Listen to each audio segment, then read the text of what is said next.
வாடகை கொடுக்கறதுக்கே கஷ்டமா இருக்குதா? நான் சொல்றத செஞ்சா அடுத்த மில்லினியர் நீங்க தான், கோடீஸ்வரன் ஆகணும் ஒரே மாசத்துல. என்கிட்ட ஒரு சூப்பர் ஐடியா இருக்கு. இதெல்லாம் இணைய உலகத்துல இன்னைக்கு ரொம்ப பிரபலமான டைலாக்குகள்.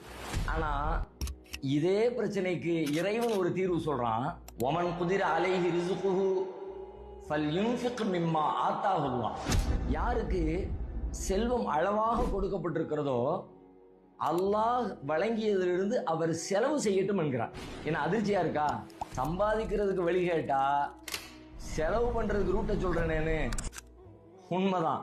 சம்பாதிக்கிறதுக்கு மட்டும் இல்ல, வாழ்வுக்கான இலக்கணமே நம்முடைய பார்வை வேறு, இறைவனின் பார்வை வேறு.